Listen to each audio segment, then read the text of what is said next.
Hi, I'm David with EV World News. We're talking about electric vehicles, green energy, and the stock markets. I'm back today after being gone for a week with our founder and chief editor, Bill Moore. How's it going, Bill? I'm doing well, thank you very much. Glad to see you Hey, back. Got oh, a little thank more you. hair on top. You'll Oh, yeah, it's almost growing have as back much out. as I do here soon. Yeah.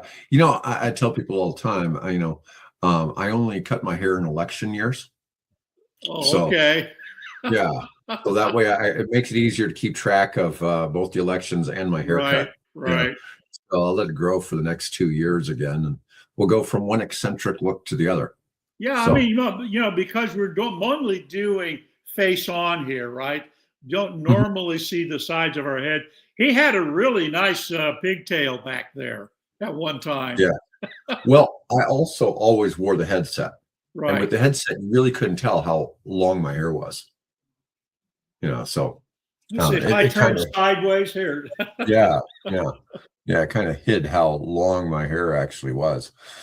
Um, but anyways, it seems so weird to talk about the exciting electric vehicle news when we've got other news going on, like Oh my what's going on goodness! in the Middle What East. And you leave for a week and the world falls over, man? What's the I deal? know, yeah. Um, but still, there is some exciting stuff going on in the Oh yeah, space. yeah.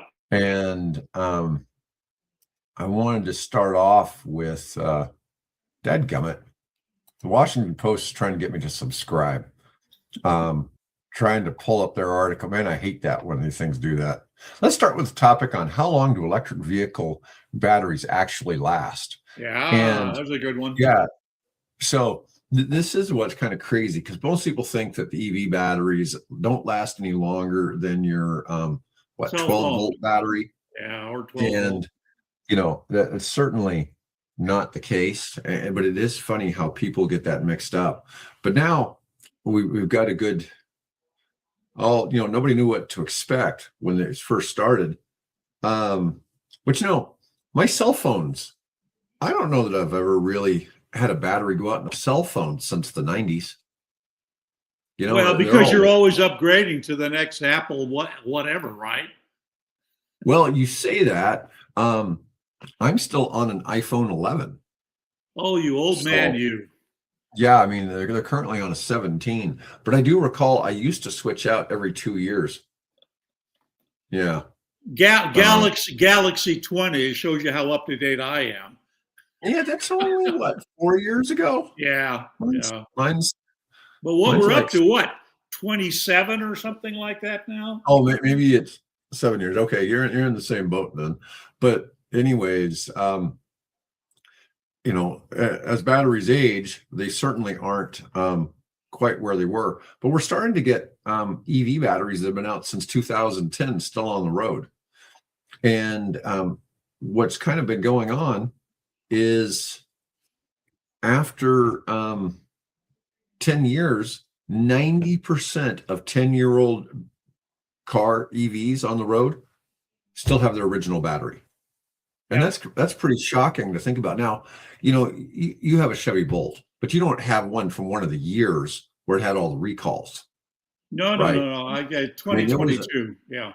there were some years with the Chevy Bolt when it first came out. Didn't they have to recall every single one and I had to replace the battery? recall every single one because their original supplier had a manufacturing defect in the Mhm. battery. And of course, you didn't know if it was all of them or just, a half dozen. You had to recall them all. But they finally got it resolved. And I feel comfortable when I plug my car in at night that I won't hear the smoke alarm going off at 2 a.m. in the morning. So, Yeah. So, in 2010, people predicted that EV batteries would only last for 7 years. yeah. Well, And we didn't know. yeah, they didn't know. But now it turns out of EVs that are 10 plus years old, 90% still on that first battery. EVs with 150,000 miles retain at least 83% of their original range. Now, for warranties, they consider it when it hits 70% that it needs to be replaced. Yeah. So, so 83% still pretty good after 150,000 miles. 3-year-old EVs averaging 95 plus % battery health at auctions. That's pretty damn strong. Can you see it? Well, I see a little bit, but not much. It's Okay. not bright enough It's not on bright. the screen. Oh, come on, get Tell up. us what we're looking at, Bill. Let's see if we can get it up there. Now I don't want. No, Anyway, Ford Mustang Mach-E, dadgum phone. Ford Mustang Mach-E just turned 316,000 miles and has only an 8% drop its energy storage capacity.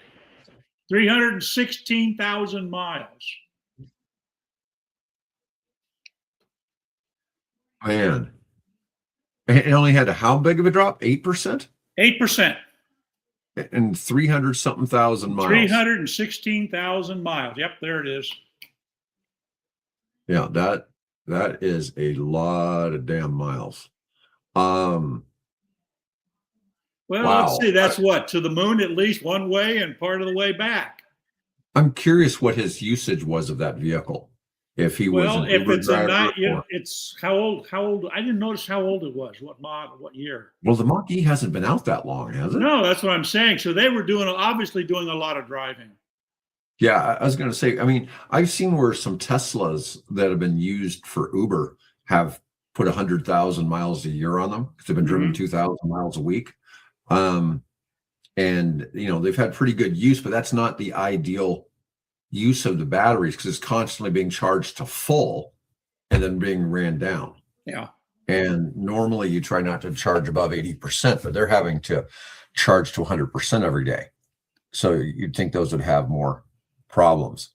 One of the things is when they first were guessing they were only going to last 7 years, the lab tests were far harsher than real world driving because they were doing constant full discharge without regenerative braking. Right. Temperature management and software systems have worked way better than expected. So, and I thought that was they didn't really interesting. they didn't really reflect average daily driving. They were going for the extreme, and they found out that drivers don't quite do the extreme all the time. Generally, drive pretty moderately, and occasionally accelerate just to show off. I mean, that's what I. Well, yeah, no, I get it. All right, so let's talk about Tesla full self-driving crash data. So Tesla has this March 9th deadline, which is next week, to supply critical FSD crash data to the NHTSA, the National Highway Transportation Safety. No, it's Traffic Safety Administration. Traffic Safety Administration. Yeah. Okay. They have to deliver full self-driving crash data by March 9th. It's about 8,300 records need review covering traffic violations and incidents. Robotaxi reality check, 14 incidents since June of 25 launch in Austin, averaging 1 collision per 57,000 miles. Most were at very low or zero speed collisions. Yeah. Parked in the wrong place. Yeah, there was only ever property damage. There wasn't any people injured. Right. In any of these. Now, if you look at it from a different perspective, rather than miles, you did it per trip. It was only 1 collision per 13,289 trips, rather than miles. Supervised FSD still shows a major crash every 5.3 million miles versus an average driver's 660,000 miles. Right. So it's 9x. So you're 9 times more likely without FSD getting in an accident than you are with FSD. So the data is being supplied by independent evaluation? I'm going to assume it's Tesla turning over their records. So, I don't know, exactly what that's knowing what I've heard, what I've heard in the past about suggestions of how they manipulate their data. I hope they're right. That'd be great. Take fewer, get fewer cars, get more cars off the road, and provide people with safer transportation. I'm just a little skeptical of some of the stuff I'm hearing from Tesla anymore. Let me see. What's interesting, Waymo, which is owned by Google or Alphabet, Right. assumed an average trip length of only 4.3 miles. Those are pretty short trips. Mm-hmm. Let's see. Tesla had 7 collisions over 250,000 miles. It took 550,000 miles to reach the next 7 collisions. So they went from 7 and 250 to 7 and 550. No, so they're improving. That's great. They're improving it. Yeah. Yep. So yeah, I think anybody would be better off with with full self-driving, at least as an option. I mean, you're supposed to sit there and be watching it, right? All the same, but it's just like cruise control. It's funny now. I had a rental car last week in Florida that didn't have the cruise control that automatically slows down, when it's pulling up on a vehicle. Right. And I was like, and it was a Buick. I was like, really? A Buick didn't have that feature? That was one of the brands I would have assumed would have had, that kind of technology. All right. So here's something interesting for you. And this is from the New York Times. Ford and GM, U.S. automakers, face an unprecedented China EV crisis. Industry veterans say they can't remember a time with more uncertainty, whipsawed by tariffs, Chinese competition, flat sales, and declining profits. There's a risk of irrelevance. U.S. automakers could soon become niche manufacturers of pickups and SUVs that only Americans buy. Yeah. And that's kind of what it's starting to look like, because we're seeing the rest of the world go electric in the United States. Yeah. Just keeping on. Trump's rollback of clean air regulations gives short-term relief for profitable gas vehicles, but long-term competitiveness is in jeopardy as China dominates EV innovation. Yep. Now, one thing, this isn't something we've discussed on the show, but since Trump became president again, gas prices have gone down. And I think the sting that people feel from high gas prices pushes more people to consider an EV. And when the price starts dropping down around $2.50 a gallon, people aren't so worried about what gas costs anymore. All right. And they buy a great big honk and they put it to the back. But now with what's going on in Iran, even though we don't import gas from that part of the world, or very little gas from the Middle East, it's going to jack up prices probably $1 a gallon for a while. Oh, I would That's imagine. Yeah. I'd imagine we start seeing $4 a gallon. I mean, now if you're in California, you're probably going to, I don't know what it's going to cost. It's probably going to cost $7 a gallon out there. But even in our part of in the middle of the United States, we're probably going to see something close to $4 gas. Well, yeah, we're just a straight pipeline from the refineries and the oil fields and things down in Texas and Louisiana and the Gulf. So I mean, it's not like wet East Coast, you have to pump it, from Louisiana all the way up to New York, or in California's case, you have to pump it all the way from the same spot across to Southern California. Although I guess some still comes from the Alaskan oil fields, but you don't hear much about those anymore. Yeah, no, I get that. I'm just saying that as gas prices go up, and it starts getting closer to $4, I bet we see a spike in EV sales again. Yeah, well, the interesting thing is they found that in looking at used EV prices, the price of used Teslas has increased 4%, where the cost of other brands of EVs has actually on the used market has declined. Oh, I mean, if you're looking, here's one of the things. Brands like Audi, Mercedes, Jaguar, brands like that aren't known to be good to keep past 50,000 miles because it becomes so expensive to repair. Right. With an EV, you don't have as many things to repair, right? And so there are, I've been looking, the Jaguar, is it the I-Type? Is that what I think it's called the I-Type? Yeah, the I pace. Yeah, right. Yeah, iPace, which is what the Waymos are. Waymo Um, uses, right. you can pick those up for $20,000 to $25,000 now used with not high mileage. I'm talking anywhere from 25 to 40,000 miles that are Right. 4 or 5 years old, and so they're fairly low mileage. The Audi e-tron, there you can pick those up for less than $25,000 that are a few 3 or 4 years old. And I'm just saying, I mean, you're not going to have to deal with. I mean, they're still going to be more expensive for maintenance by far than a Tesla, and they're not going to have all the cool tech features that Yeah. Teslas have, but they're going to have more luxury features than Teslas have. Yeah. So you're going to. Yeah. Let me share something that I've been noticing here in my neighborhood. Okay, down here in southwestern Omaha, basically, is that I go out for a walk. Try to every day. It's a 1.5 mile course, and in that 1.5 mile course, I only touch a major road on 2 sides of that. Mhm. And every time now I go out, I see at least 2 Teslas, sometimes 3 Teslas, and on the occasion a Rivian or 2 Mhm.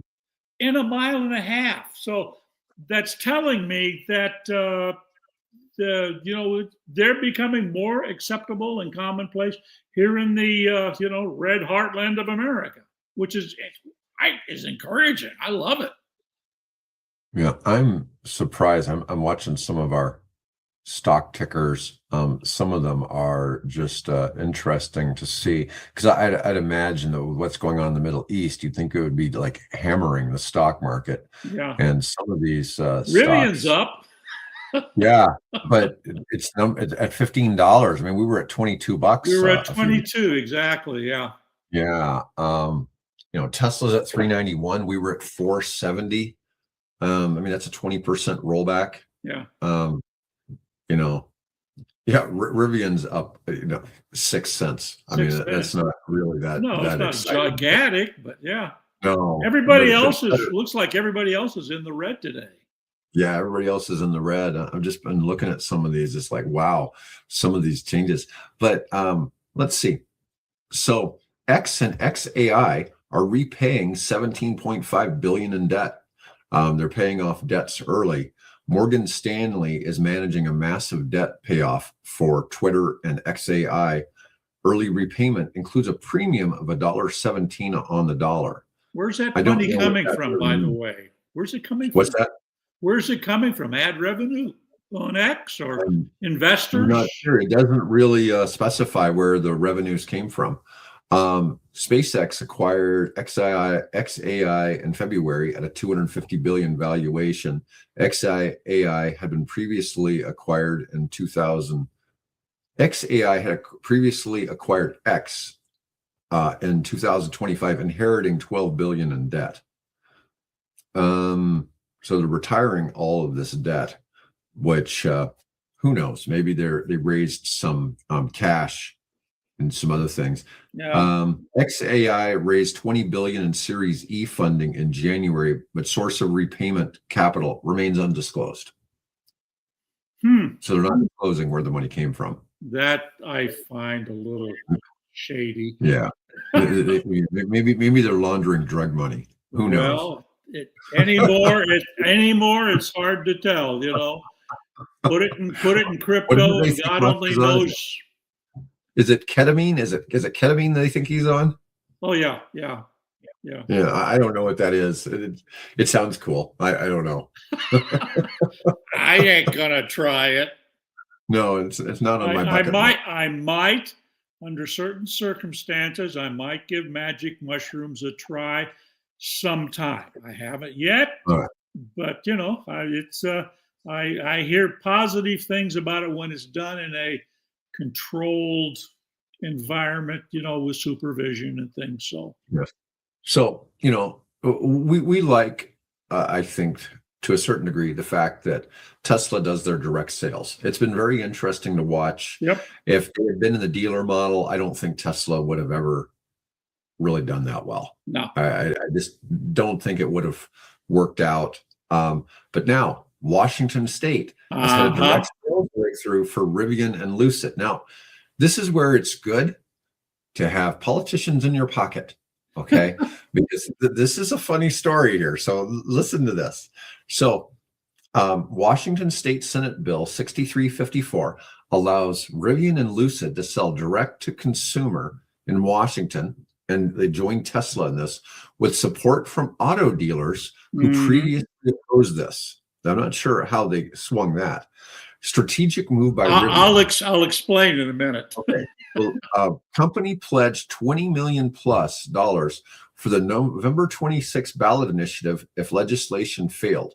Dealers chose to negotiate rather than face an expensive ballot battle. Strict eligibility. Now, this is getting crazy.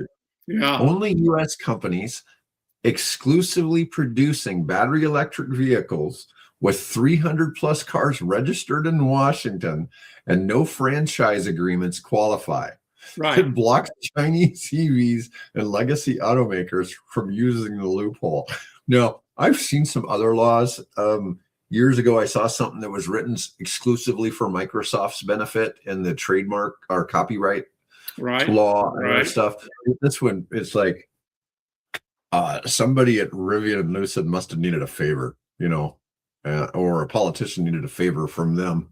Yeah. Or really just happened to like their Rivian or Lucid vehicle. But it just kind of crazy because it's like only U.S. companies exclusively making battery electric vehicles with 300 plus cars and no previous dealership agreements, right? And and the other part of this is that they have set aside a fund. So when you buy that electric vehicle, you have to pay an additional amount of money, and that money is then set aside to provide rebates to low-income families who want to trade up and get an electric vehicle, which isn't a bad deal. Now, who's going to be selling those used electric vehicles? Well, one of the things I understand in the car market is that a car manufacturer has to provide, even if they go out of business, there has to be at least 10 years worth of spare parts. Yep. For those cars. Yep. So I'm sure there had to be something done with that because they're not technically a dealer in those states. I don't know what would go on with that, but you'd have to figure that some of that is probably meshed in there, but that wasn't part of the news we got. So I'm just saying I find this rather fascinating, and at the same time, Lucid's down 6 cents and Rivian's up 6 cents. Yeah. So what I did is I did a little research this morning with the assistance of, I think I used Chat GPT to find out what states have implemented this dealer, or direct to consumer sales, and which states haven't. So if you look down in the editor's exclusive section on the website, you'll get a list of all of the states that have various levels of legislation, either pro, con, or evolving. Interested in knowing if your state is one of those states that allow it or doesn't allow it. Check out on the evworld.com website, scroll down to the editor's exclusive section. All right. Now, at the same time, we talked about Robotaxi and full self-driving a little while ago. California deployment of Robotaxi has stalled despite Musk's claims. Musk is misleading people, claiming Tesla is waiting for regulators, but the DMV records show Tesla hasn't logged autonomous test miles in California for 6 years. That's kind of bizarre. It's regulators waiting for Tesla to start the process. Companies must progress through multiple permits, starting with test driving.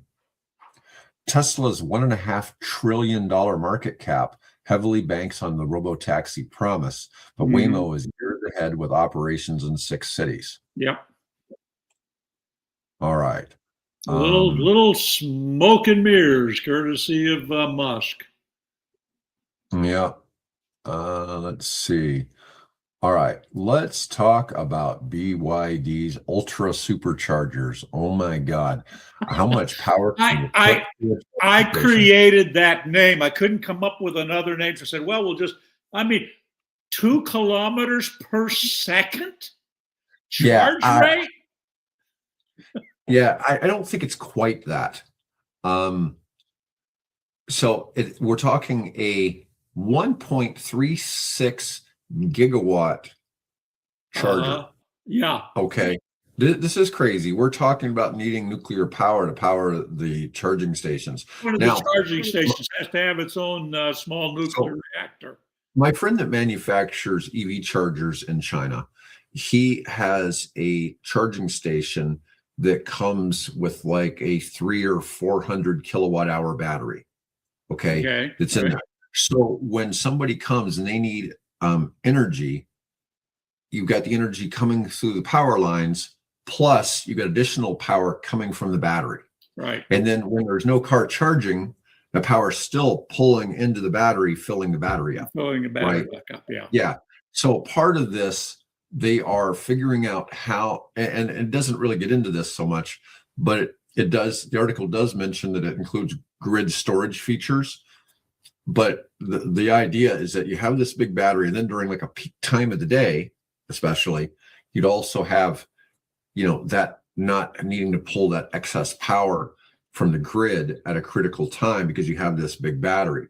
But it allows you to dump more power into the car than maybe the transmission lines could provide. So maybe half the power is coming from the transmission lines, half of it's coming from the battery. Right. Yeah. But still, that's a lot of power to be going through a transmission line. Okay. Anyways, but their BYD is deploying these chargers across China, and they're delivering 400 kilometers or 248 miles of range in 5 minutes. I mean, that's 50 miles per minute of charging. That's almost adding, 0.8 of a mile or better per second. Yep. Or as they say in the, they advertise in the article, it's 2 kilometers per second. So. Yeah. And maybe that's when the battery's at 10%. Yeah. Or something like that. Right. It's really it'll easy. go up and then it'll start to level off. Yeah. But this is far beyond Tesla's supercharger capabilities. It's a serious competitive threat to Tesla's charging network advantage. Now, Tesla could implement the same feature. I mean, it's not. Well, in fact, they are because they're putting out these superchargers for their semi fleet in about, what was it? I think there's a map shows most of them are in West Coast, California, Florida, and the Northeast. So they're planning on putting supercharging capable chargers for the semis. Right. Well, I'm just saying when you mix the battery in the charger with the power coming through the grid, right, to power it, you can significantly ramp up the amount of juice you're putting into the car. Yeah. Anyways, speaking of rapid charging, did you see what NIO did over the Lunar New Year?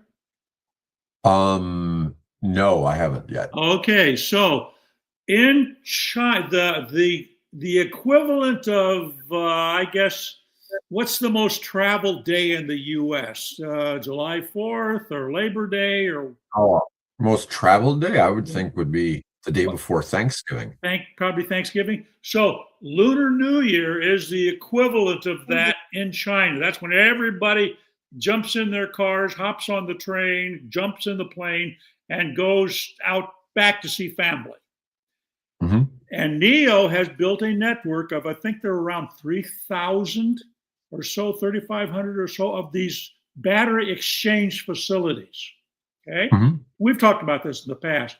They set a record on February 22nd, just a week or so ago, of doing let's see, what is the exact number is 74,000 plus battery exchanges in one day.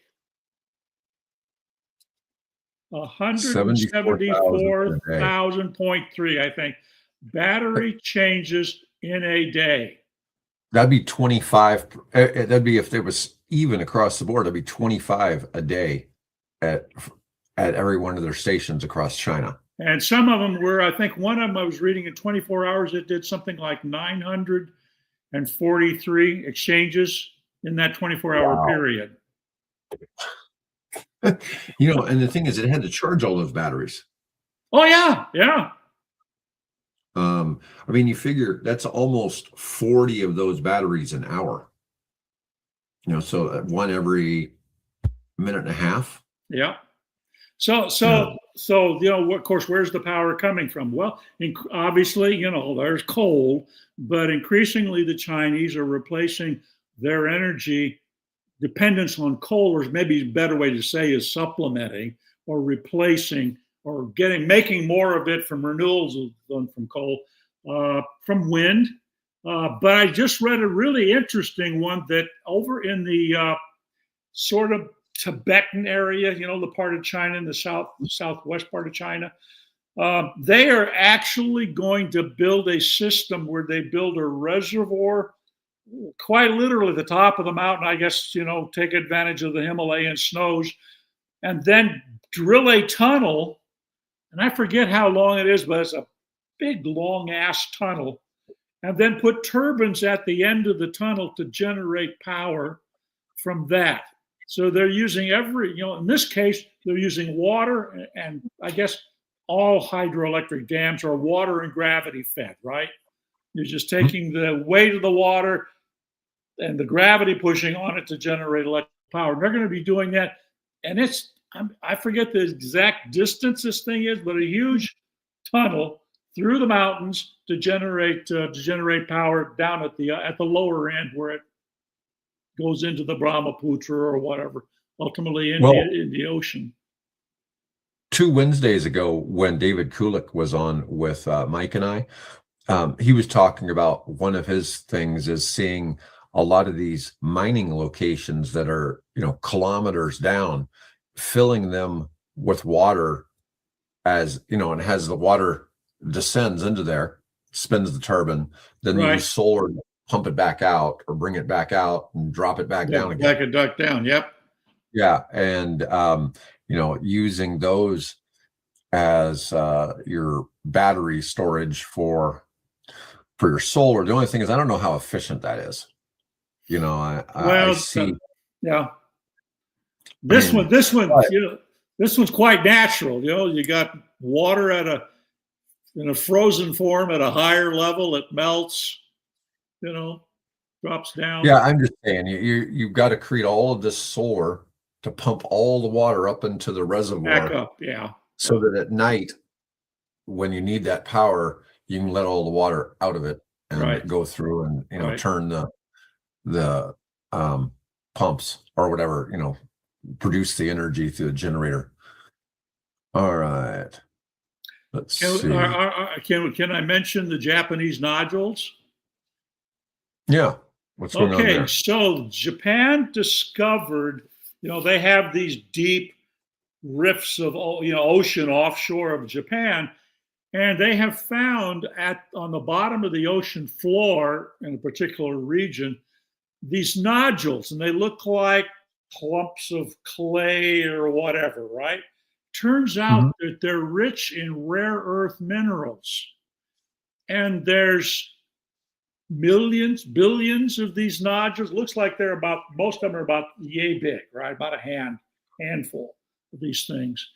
So the thought is, well, let's start mining those nodules, and then we don't have to be dependent on the Chinese for the rare earth minerals that we need for our batteries and our phones and all the other things. So,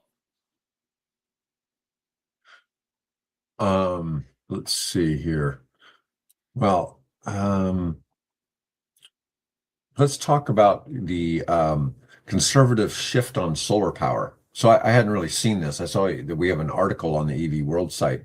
Apparently, some prominent MAGA voices, including Stephen Miller's wife, now publicly backing solar after years of White House criticism. I'm actually really shocked at how much this administration has crapped on solar and wind. Like I always say, they're just tools. They're just tools to provide people with cheaper energy. It's just, like we talk about the using water as a battery and all these Right. things, it's tough to ever consistently have enough because solar is great in the summertime when the sun's out all day, but in the wintertime when the sun's not out much, you can't charge up those batteries. You just don't have enough. So it's but when it's available and it's cheap, use as much as you can, right? I Yep. mean, I don't see the argument against it there other than, it just doesn't provide power all the time when you need it. And it doesn't provide the kind of revenue income stream that a typical supporter, contributor to your election campaign would normally enjoy. So, Right. Well, I suspect some of this comes from the beating the Republicans took in Virginia in their weird, Virginia House of Delegates has their election every single year. And it was last year was an energy election. And, the Republicans crapping on solar probably cost them 10 seats out of 100. Yeah. And that was a big switch. Such a dumb position to take. I mean, it's, we all use electricity. It's the same dang thing. It's not red or blue or whatever. It's just electricity. So why in the world do you want to pick on it when the benefit is it's A, cheaper, B, it's cleaner, right? Mm-hmm. So, well, anyway. I promote nuclear energy all the time, but I'm not one of these people who thinks it's the thing to replace everything else. I look at it as a tool for really specific situations, like where you can put it right at the place that needs the energy, almost like a giant battery, as opposed to, supplying energy for everyone. You're just moving electrons in a different way. Yeah. Right? And, every type of energy production has some benefit, and it's just a matter of whether it works. There's some places that geothermal works well. And, there's other places that hasn't done Iceland, well. Basically, the entire nation runs on geothermal and hydroelectric power. The only areas where they don't is when they provide the fuel for their fishing boats. Well, and that makes sense, I suppose. Let's see. The strategic shift is driven by surging electricity demand from AI infrastructure and the desire to reduce Chinese solar dominance. Now, I'm wondering how this plays out. Reframing the narrative, conservatives now frame solar as vital for affordability, energy independence, and competing with China, especially for AI data center demand. Now, what I don't see, and I have seen a little bit of panel manufacturing in the United States. There should be incentives to manufacture panels in the U.S. And this is very much like when COVID hit. So when COVID hit, we had all these shortages of PPE, protective gear for medical people, because everything was made in China, and you couldn't get it out of China because they needed it in China. Yeah, and so what had happened was it got so expensive to make everything in the United States that all the manufacturers shut down and everything went overseas. And there were some people that during the crisis started manufacturing product here, but I don't think they ever got protected. I'm not sure any of those people ever really survived. And that's wrong. If having medical supplies is something critical for the United States, and the same thing here with solar, the United States needs to be incentivizing it. It's like the same thing with all of the battery production and all that. You don't want batteries from China, incentivize make them people here to manufacture them here, and or buy your rare earth nodules from an ally. In this case, strange to say, an ally, in Japan. Or maybe we just should start looking for them offshore of the United States to see if we can find similar deposits. Well, you never know. But I find this kind of fascinating that this came up about, about the solar thing. And fortunately, I really can't. Now let's talk about this Donut Labs thing. Can you explain what's going on with this battery Okay, technology? so Donut Labs is a Finnish company, although their headquarters is in England. But anyway, they have developed what they say is a solid state battery, and it really has some remarkable properties. I mean, potentially twice or relatively high energy density compared to normal lithium. And so they have, because lots of claims are made about battery chemistry, but the proof obviously is in the pudding, is in the testing of it. And so they came up about 2 weeks ago with their first test that showed its extraordinary capabilities beyond typical lithium cells. And then they just came up with released a second test, which sort of confirmed. In the second test, they basically heated it to the temperature of boiling water, hundreds of degrees centigrade, 212 Fahrenheit, to see how it would do. And it did some, it just is outperforming anything that we know of at the moment. So it certainly looks promising, although there are still, skeptics to how, whether or not these are real. And so it's an interesting technology. Apparently could significantly elevate the capabilities of EVs. Once it gets into the first company using it is the company making an electric motorcycle using that battery. So it's interesting. I'm not an electrical engineer, not a battery chemist. Most of that just goes over my head. But it looks like it's a really promising start. It just still has a long way to go, I think, in convincing people that it is for real. And so that's what's happening in that area. Nice. What we had this one article: e-bikes dumped in the Potomac River near Kennedy Center. And I read that and I thought, oh God, we're becoming like the Dutch, because they periodically drain the canals or dredge the canals in Amsterdam, and they typically pull out dozens, if not hundreds, of these bike share bikes. And I think they've had a similar problem in Paris, I believe, where they did the same thing. And people were dumping bikes in the Seine River. So, okay, well, here we are, Yeah. Well, I mean, it's the same thing. I mean, people are just dumb. I don't know what to say about some of these things. I mean, here's a picture here. And so here's a scooter. Here's a scooter here. You see the handlebars and that. There's another shopping cart. There. There's an electric bike right here. Right. I mean, it looks like part of a shopping cart right here. I mean, next to the Kennedy Center. I'm going to call it by its old name, the Kennedy Center. What's the new name, Bill? I'm not going to go there. I don't actually know what the new name is. Oh, well, you should look that up. That's a very interesting story. Yeah. They put the name of it on a guy who loves to put his name over everything.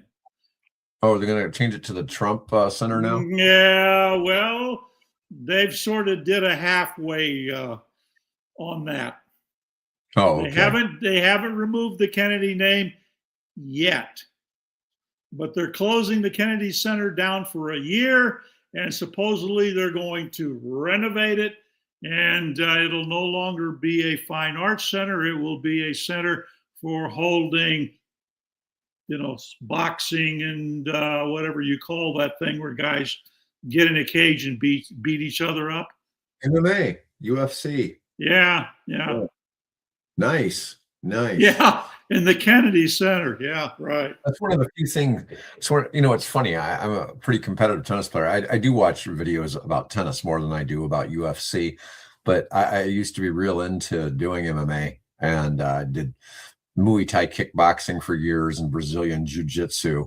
And I still will watch videos on new techniques in Brazilian Jiu-Jitsu. Yeah. And it's kind of funny to watch, but yeah, that's great. Yeah.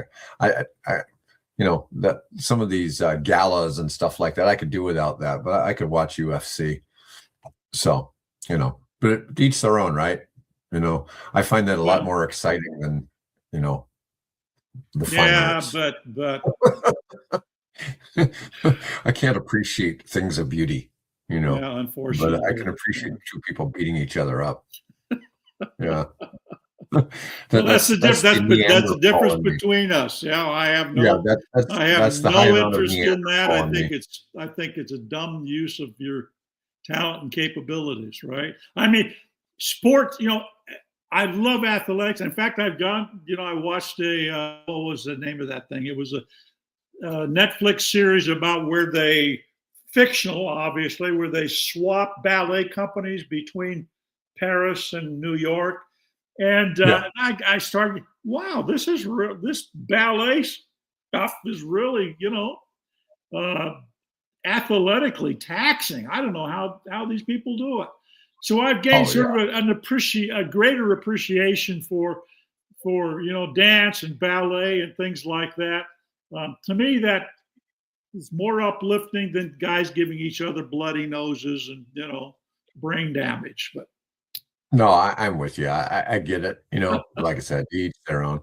All right. Well, folks, thanks for watching. We had great viewership today. And I will be back with engineer Mike Herzog tomorrow. We'll talk about some Tesla Optimus and some other things tomorrow. Anyways, otherwise, folks, thanks for watching and have a great day.